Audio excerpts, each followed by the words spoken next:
Well, here we are, still in the 50-day season of Easter. We have 2 more weeks to go. And we have been trying to dwell on the events of the season without just blowing by Good Friday and Easter Sunday and moving on. There have been a series of Easter-ish sermons, one on moving past only accepting the substitutionary atonement, wrath of God idea, one on the beautiful difficulty of Easter and how we need time to think it all over, one on how the resurrection has had a powerful influence on the history of ideas, especially in science and art, and one on the history of 2,000 years of various theories of atonement.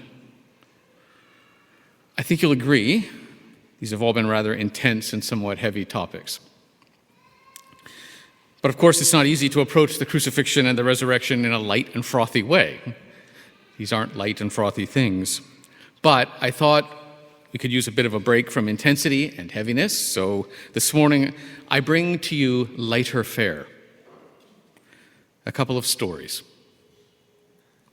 Post-resurrection stories, so it still fits the Easter season, but it's also, hopefully, a bit more relaxing.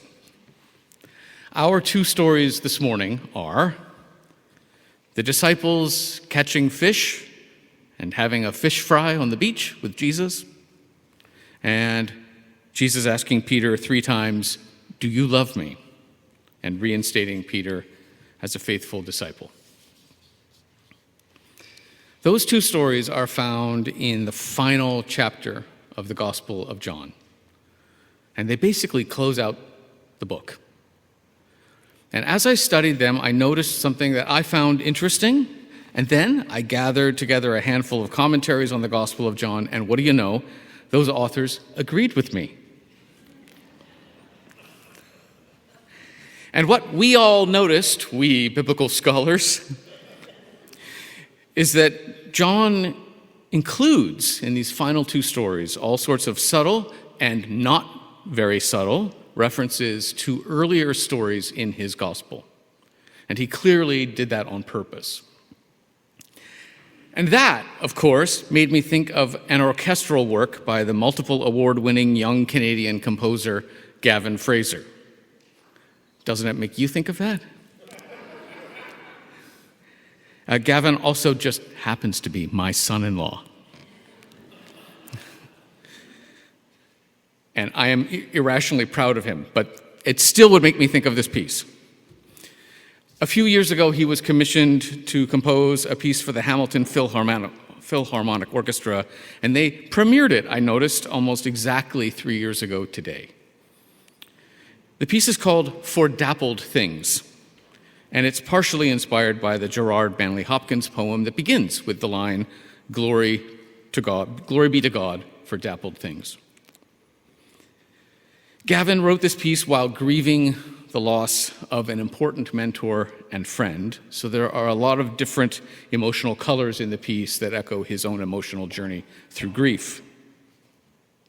Anyway, I think this piece illustrates really well the idea that a musical theme introduced at the beginning of a piece can be brought back later and transformed into something deeper and more complex.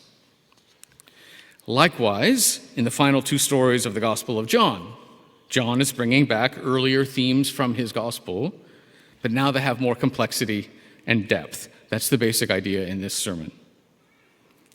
But I'd like to use some excerpts from Gavin's piece, For Dappled Things, to help illustrate my point. So this is a sermon with a soundtrack. We'll start at the very beginning of Gavin's composition when the theme is introduced. It starts off simple, but then you'll hear that many different instruments end up playing the same simple theme, but at different times and at different pitches. But despite all that, it works, and that kind of music is called a fugue, and it's like a puzzle, all woven together into a musical fabric. So, with the composer's permission, we're going to be listening to some excerpts.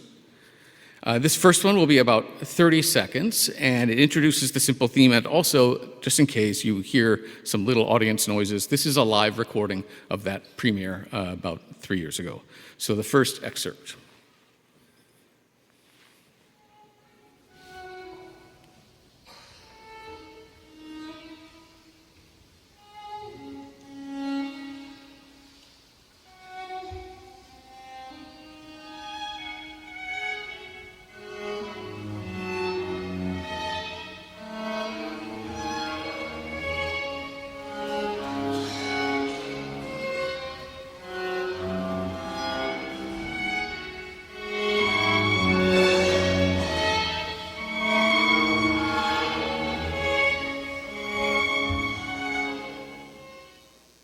So that's the basic theme. And then after several minutes, which we're skipping, of loud, angry, brash, dissonant music, which just comes plowing into that beautiful, simple, peaceful music, again, reflecting his own emotional journey through grief, the early theme returns, but this time it's different. What was simple becomes more complex.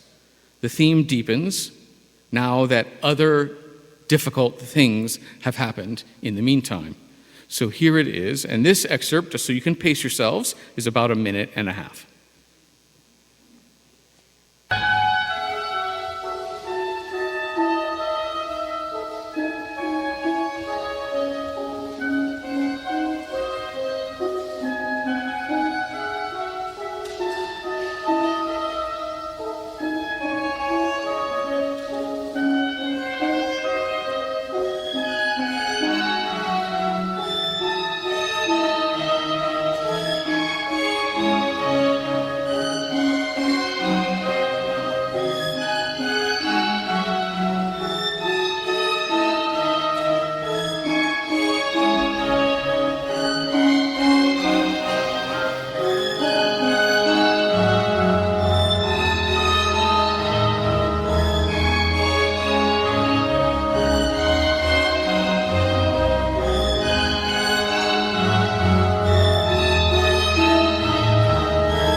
Doesn't that sound like something really dramatic is about to happen?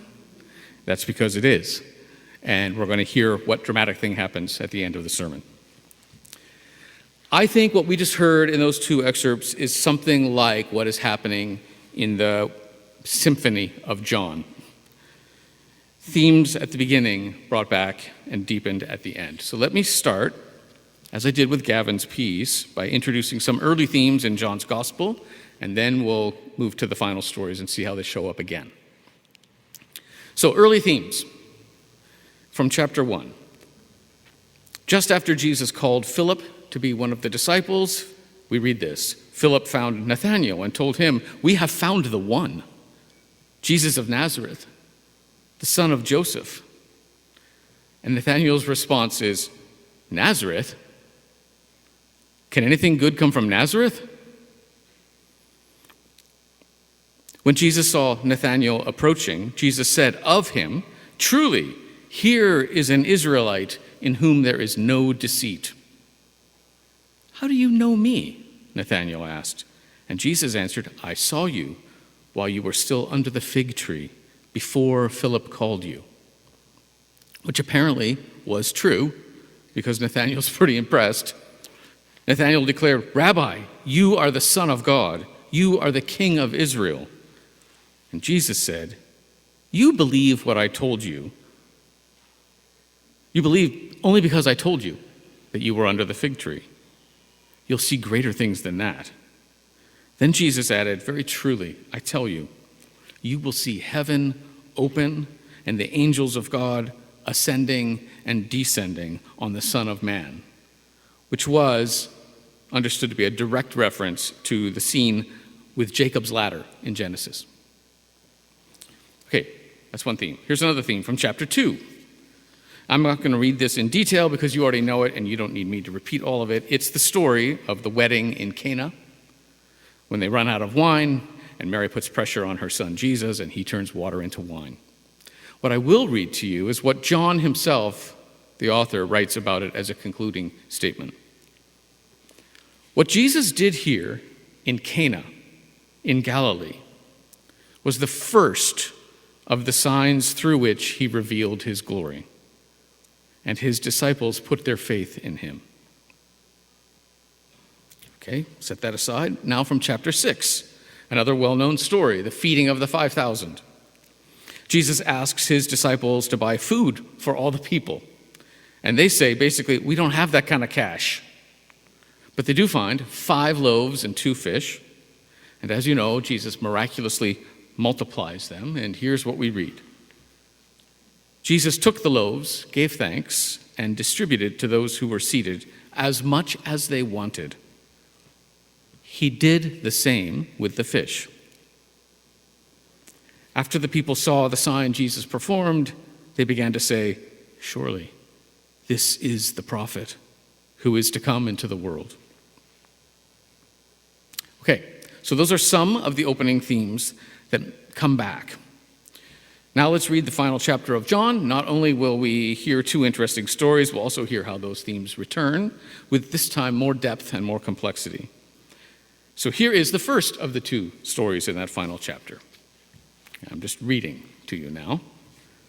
Afterward, Jesus appeared to his disciples by the Sea of Tiberias. It happened this way. Simon Peter, Thomas, also known as the twin, Nathanael from Cana in Galilee, the sons of Zebedee, and 2 other disciples were together. "I'm going out to fish," Simon Peter told them, and they said, "We'll go with you." So they went out and got into the boat, but that night they caught nothing. Apparently it was quite common to fish at night in that part of the world at that time. Early in the morning, Jesus stood on the shore, but the disciples didn't realize it was Jesus. He called out to them, "Friends, haven't you any fish?" "No," they answered. He said, "Throw your net on the right side of the boat and you'll find some." When they did, they were unable to haul the net in because of the large number of fish. Then the disciple whom Jesus loved, which is generally understood to be the author, John, it was a pretty common practice that if you were writing about yourself, you didn't use your own name in that time. So you could pick some other way to describe yourself. A little arrogant to pick the disciple whom Jesus loved. Anyway, said to Peter, "It's the Lord."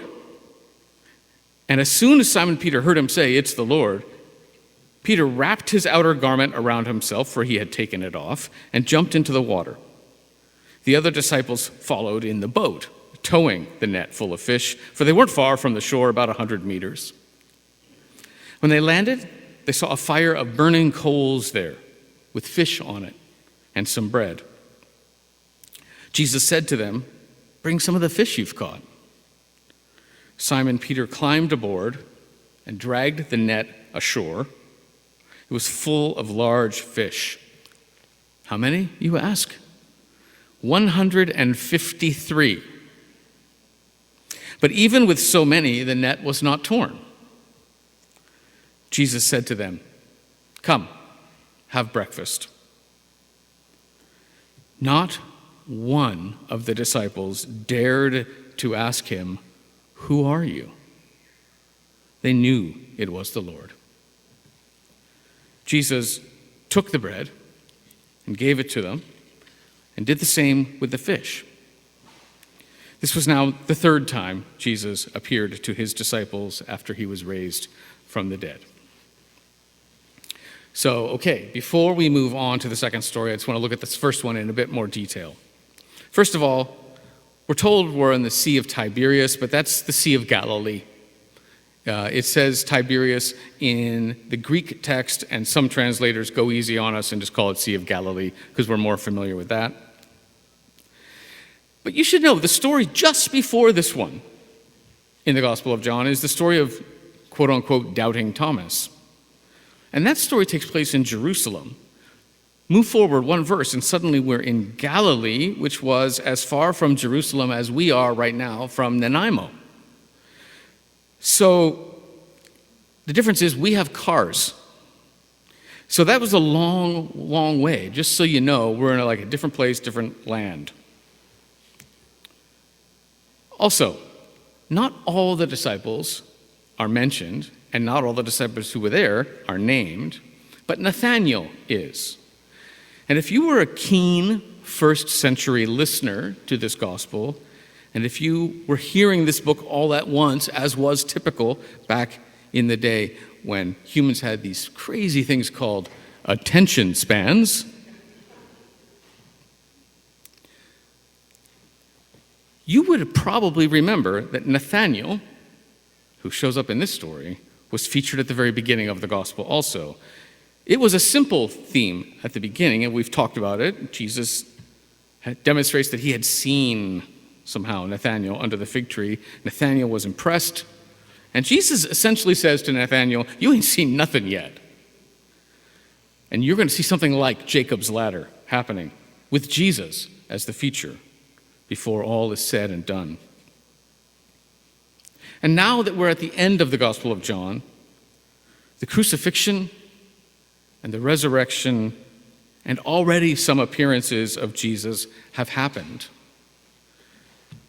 So sure enough, Nathanael has seen something as spectacular as Jacob's ladder. Heaven has touched the earth. The Nathanael theme has returned, but with more depth and complexity. That's one thing. We're also told specifically at the beginning of this story that Nathanael was, quote, from Cana in Galilee, unquote, which actually gets your attention when you hear it read aloud. And I do this sometimes. Often, actually, when I'm studying a passage, I'll, in a room by myself, read it aloud to myself. And I notice things with my ears that I never noticed with my eyes. And you might notice no other disciple has his hometown described. It's only Nathanael from Cana in Galilee. But then again, those words, Cana in Galilee, would have been another early theme making a comeback. Cana in Galilee would have reminded those first century listeners to this story of the earlier story of the wedding and the water and the wine. That happened in Cana in Galilee. And that was one of the first signs of Christ's power, the beginning of the revelation of Christ's glory. But that, water into wine, was nothing compared to this, now that we are after the resurrection. The Cana in Galilee theme, in other words, has returned, but with a lot more depth and complexity. So, that happens at the very beginning of the story. And then we're shown what these disciples are doing in Galilee. What are they doing in Galilee? Well, not much. Are they at loose ends? Are they wondering what they're supposed to be doing now? We don't know. But what we do know is that Peter is not good at sitting around waiting. He is the kinetic disciple. He's always moving, rarely thinking. I'm going out to fish, the NIV translates it, but it would probably be more accurate to say, it's a bit more aggressive, I'm off to fish. I can do something, right? I'm off to fish, with a kind of impatience, and it was also in the Greek, evidently, a kind of a subtext to the others, which is like this. You guys with me? And they are. All of them. They might not be sure what to do about the kingdom of God, but they do know how to fish. So they fish all night, and they catch nothing. And the morning light brings the worst scenario. Some guy on the beach, about 100 meters away, asking them, "How's it going?" "Friends, haven't you any fish?" says the NIV, but again, a more accurate translation would be something like, "Hey boys, you don't have any fish, do you?" That's actually more what it is like in the Greek. Isn't that the worst? Do you know this feeling? Being asked that kind of negative question while you're very busy failing something? The disciples are understandably not in a chatty mood. So the Bible just gives a one-word answer. "Hey boys, you don't have any fish, do you?" No. But somehow, when this stranger gives them advice, they follow it, and they make a huge catch. And it's then that John realizes it's Jesus. It's then that Peter jumps into the sea and swims the short distance to shore. The boat arrives right behind him, along with the fish. Jesus has a charcoal fire already going, and they have a meal. But I want you to listen to this. Jesus took the bread and gave it to them, and did the same with the fish. And again, if you were an attentive first century listener, that would have sounded really, really familiar. That's the "that sounds familiar" alert.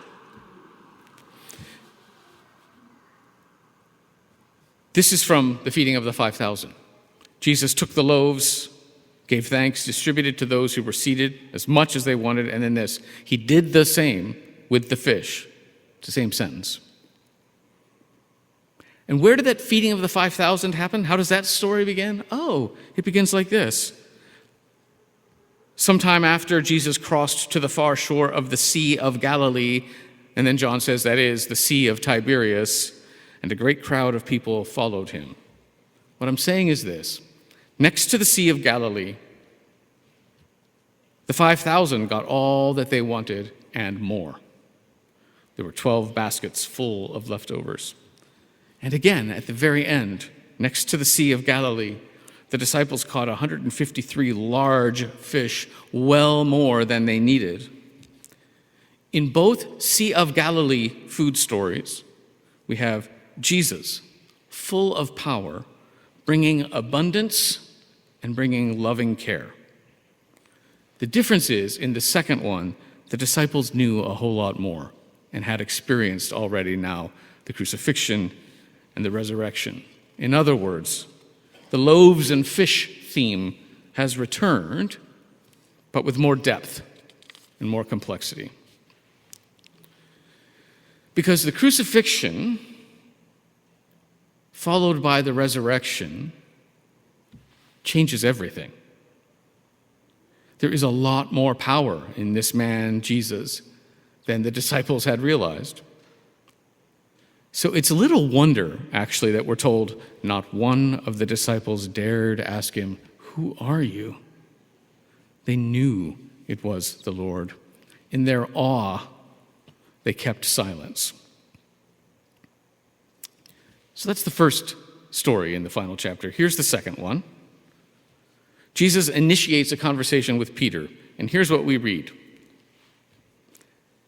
When they had finished eating, Jesus said to Simon Peter, "Simon, son of John, do you love me more than these?" "Yes, Lord," he said. "You know that I love you." Jesus said, "Feed my lambs." Again, Jesus said, "Simon, son of John, do you love me?" Peter answered, "Yes, Lord, you know that I love you." Jesus said, "Take care of my sheep." The third time, Jesus said to him, "Simon, son of John, do you love me?" And now Peter was hurt because Jesus asked him the third time, "Do you love me?" Peter said, "Lord, you know all things. You know that I love you." And Jesus said, "Feed my sheep." A couple of interesting things happening in this story. The first is that Jesus keeps referring to Peter in Peter's quote-unquote pre-Christian name. Before Jesus had renamed him Peter, Peter was known as Simon, son of John. And every time Jesus asks, "Do you love me?" he addresses him, Simon, son of John. It's as if Jesus is going back in time and giving Peter a do-over, a reset. So here is Jesus at a charcoal fire, we're told by John, giving Peter 3 opportunities to say in a somewhat public setting, "I love Jesus." What had happened 3 chapters earlier in John? Peter, standing around a charcoal fire, we are told, in a somewhat public setting, had denied knowing Jesus 3 times. And now 3 times, Jesus says things like, "Feed my lambs, take care of my sheep, feed my sheep." The charcoal fire and 3 question theme has returned, but with more depth and complexity. And now I'm going to describe a rather cosmic chain of connections that I believe turn John's gospel into a kind of symphony. You don't have to believe this, but I'll make my case. Jesus says to Peter, "Feed my lambs, take care of my sheep, feed my sheep." Which brings back another theme from earlier, from about halfway through the Gospel of John, when Jesus says, "I am the good shepherd. I know my sheep. I lay down my life for the sheep." Which brings back all the other "I am" statements of Jesus that are found throughout the Gospel of John. Here they are, 7 of them.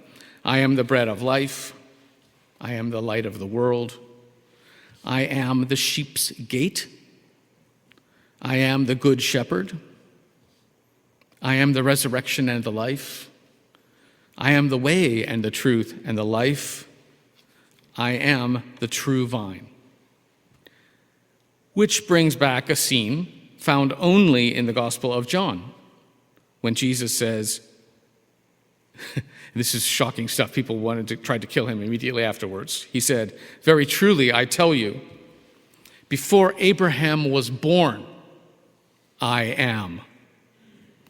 Which was an indisputably clear reference to the very name of God as given by God to Moses at the burning bush. I am who I am. And all of these themes are coming back now at the end of John, fast and furious, and we're finally getting a sense of why they had been introduced in the first place.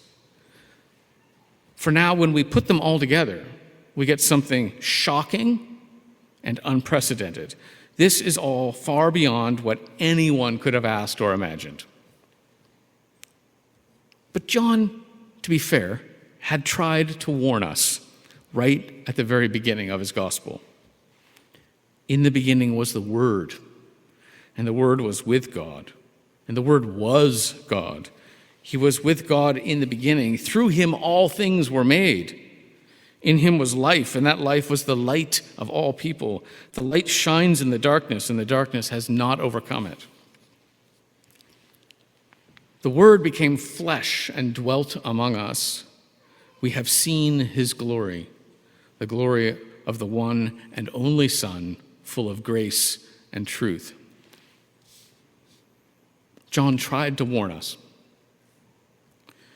This Word, this Jesus, this God, who impossibly saw Nathanael under the fig tree, who turned water into wine, who fed 5,000 people with few loaves and fish, who raised Lazarus from the dead, another story found only in this gospel, the Gospel of John. This Word, through whom all things were made, crucified and resurrected, all-powerful, whose glory has been revealed. This is tending a charcoal fire on the beach, feeding the disciples and making things right with Peter. It's beyond all imagination. The kingdom of heaven is here, and it looks like love. Not only have the themes from early in the Symphony of John come back, deeper now and more complex, but they've also been transformed into something cosmic and beautiful and overwhelming. And sometimes, as the disciples themselves found, there are no words for that sort of thing. So I say, if there are no words, let's return to Gavin's music. When we left off, the orchestra had just paused. It felt like something big was about to happen, and here it comes. As in the Gospel of John, the early themes in Gavin's music came back deeper and more complex, but also, as in John's Gospel, at the end of Gavin's piece, those themes are transformed into something cosmic and beautiful and overwhelming. There are no adequate words for this sort of thing, but there is music. And I think this music we're about to hear is a perfect description of what happens in the climactic ending of the Symphony of John. So let's end this sermon by listening to the final 2 minutes of Gavin's piece. It's a section I think of as the gate of heaven.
Heaven has touched the earth.